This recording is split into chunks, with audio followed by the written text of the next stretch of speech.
Well, hello and welcome to ILoveGay at Home. And today we are here with Meghan Maury from the National LGBTQ Task Force. How are you?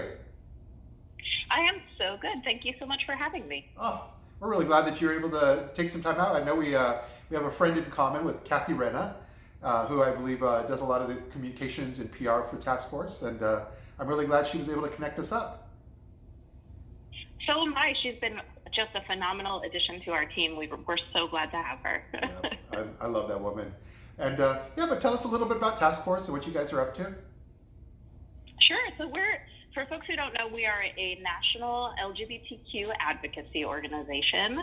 We've been around for nearly 50 years, so we're pretty old, but we try to stay on the cutting edge, working on issues that impact the most marginalized folks within the LGBTQ community. So LGBTQ people of color, Yeah. low-income folks, people with disabilities, and other marginalized identities. But you guys have a whole program you're focused on for 2020 and hashtag Queer the Census. And what's that about? Yes, it's a phenomenal program, and it actually came out of work that we've done for about 30 years. So in 1990, we started working on the census to improve questions that the census asked about sexual orientation and gender identity. And while that's had some hit or miss success, it really brought us into the world of the census more broadly, and making sure that LGBTQ folks get counted on the census as people, even if it's not fully representing our sexual orientation and gender identity yet. Yeah, yeah. Well, isn't there's a whole question on there, right? As far as measuring same-sex households. Yeah, and that's a new addition for 2020. So Yeah. the census now it includes a question about relationships among people in a household. And for 2020, you can actually check off that you're in a same-sex married couple or same-sex unmarried partnership, which allows us to get much easier access to data about same-sex households in the U.S. Nice, yeah. But I guess everybody, once upon a time, the census was very much a door-to-door, out in the field, grassroots endeavor. And I think during this pandemic, that must have changed, especially even for what you guys are doing, yeah?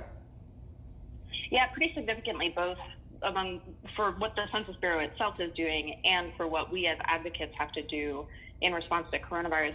So the Census Bureau, historically, they've counted, roughly 2/3 of the population by mail. Folks Yeah. will fill out their form, send it in, but the rest of the population they count going door to door, asking people to fill out the census in person.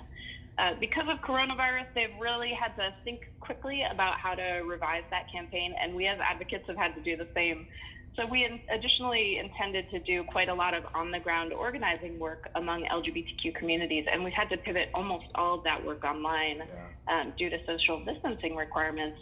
We've had to think really fast. It's been pretty tough, but it's also provided a lot of opportunities for creativity and ingenuity, and new systems that I think will actually continue on after social distancing requirements are lifted. Yeah.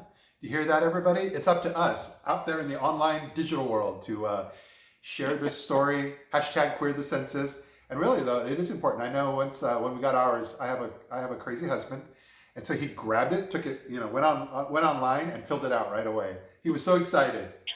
So good. Yeah, he's one of And those.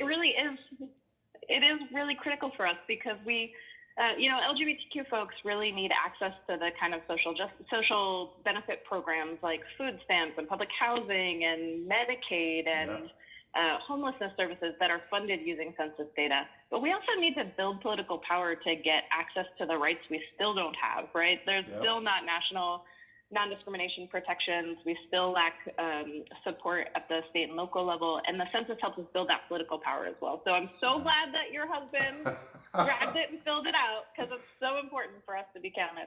Yeah, but it is, like you said, it is part of that bigger picture. A few years ago, we felt like we were all on the path to complete equality and diversity inclusion in the workplace, and all these issues really seem to have really hit a peak, and we're on a great trend. And I think we've all been reminded that over the last few years, there's still a lot of work to be done. Yeah, for sure.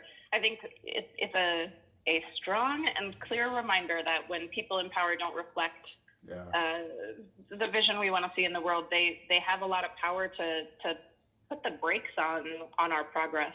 yeah. And hopefully we'll be able to use the census and voting and democracy to win back access to that power. 2021 will be a whole new year. Let's hope. It has to be. Well, no, this is fantastic. I really appreciate you being able to take some time to tell our audience about this incredible initiative. And when we post it, we'll make sure that on all of our posts, we're including the hashtag and links back to you guys. So really hoping that everybody, all of us can stay connected and be able to help get that word out. Thank you so much. There is so much more information on queerthecensus.org. So I hope folks get a chance to pop over there and learn even more. Perfect. Well, thank you so much. Thank you. All right. Have a great day. You too.